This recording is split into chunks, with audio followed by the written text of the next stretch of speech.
What's up guys, I'm Tony Wodarck. I'm a photographer out of California, and today I want to talk to you about the Leica Q2.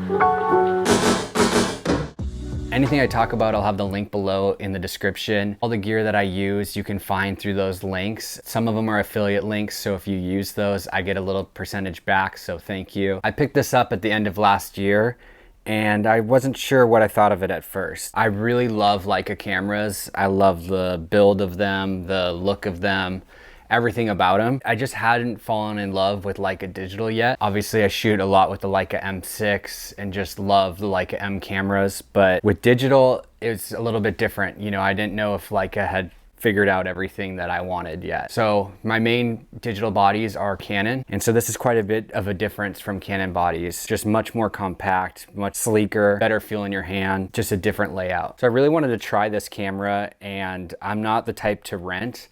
I'd rather just buy it at a good price, use it, and then sell it if I don't like it. And I just cannot get around to selling this thing. I just fell in love with it.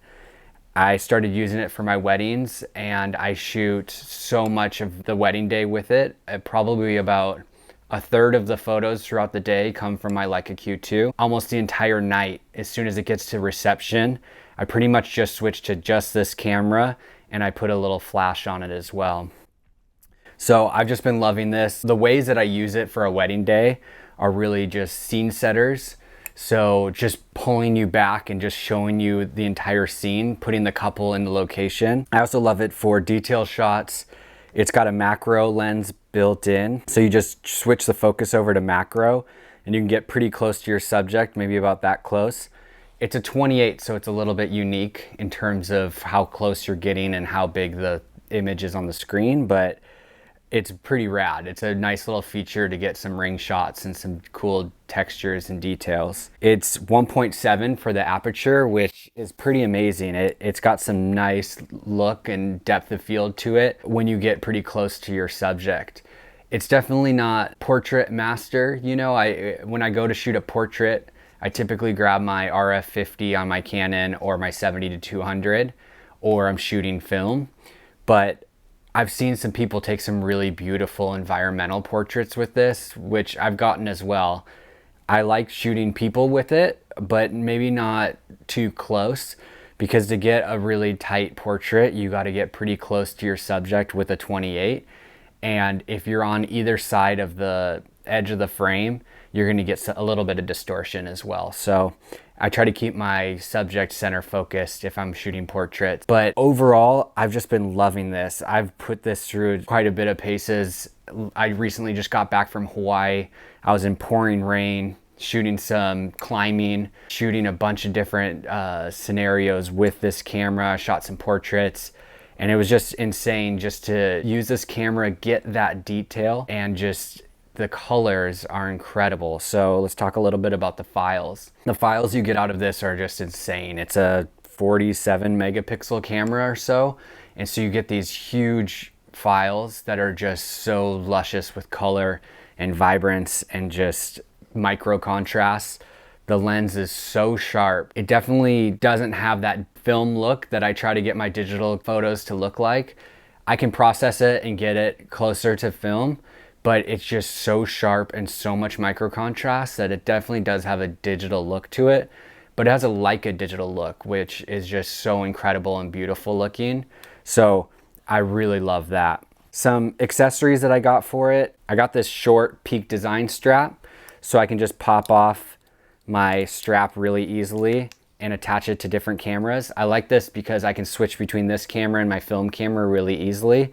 So I have my Leica M6 on this same setup, and it's a shorter strap, so it sits higher on your neck like that. I actually just ordered one that was a little bit shorter than this. This one's 27.5 inches, and I just ordered one that was 24 inches. Another thing that I got was this grip. I didn't get the Leica one. This is a JJC HG Q2. I'll put the link to it in the description below. It was much cheaper. Instead of whatever, 200 bucks, it was like 30 or 40 bucks. And it's really nice because it gives you something to hold on to, and it's much more comfortable just holding the camera and shooting. Without it, it's a little bit crimpy with your grip, and so after a while your hand can get pretty tired. I like shooting with the lens hood on because it kind of protects my glass. I do that with all my cameras, typically just shoot with the lens hood. I have a UV filter, UV haze filter for this as well, and I kind of switch in between using it and not using it.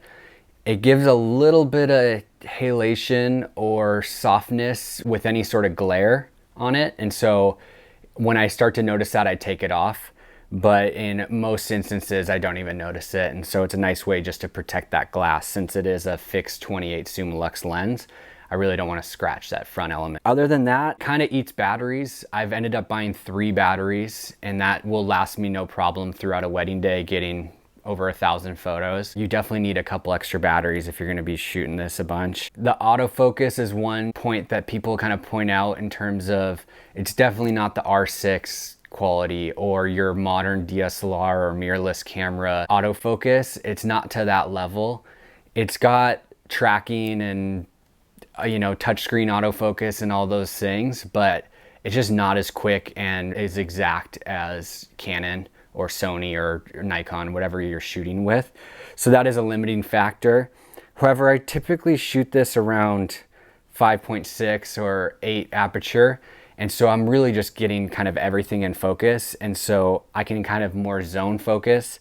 I do use autofocus a lot.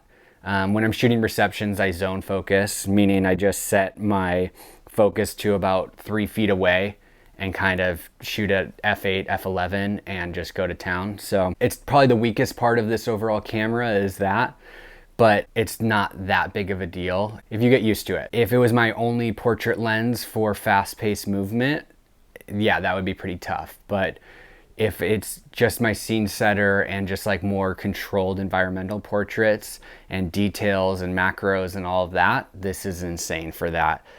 If they made this camera with a 35 or 50 Summilux, I think I would sell all my Canon gear and just use the Q2 in the 28 and the 50. 28 isn't my favorite focal length. It's a bit too wide for me. There's a setting to kind of crop in to 35 or 50, but all you're doing is basically cropping your frame. You're not actually getting a different lens on your camera, and so I don't use that. I do crop a little bit with my camera. I've actually started to get to a point in landscapes that I wish I had a little bit wider than 28, and I've done some panos where I take multiple pictures and stitch them together. But overall, 28 is a pretty good focal length. I'm just learning to get comfortable with it and really feel it out. 50 is my favorite focal length, and so 28 is a really good complement to that. That's it. I wanted to share some photos and let you see what I've shot with this and see the variety and type of photos you can get with such a rad little camera. Hope you enjoy the video, and if you got one of these cameras, let me know what you think. Thanks.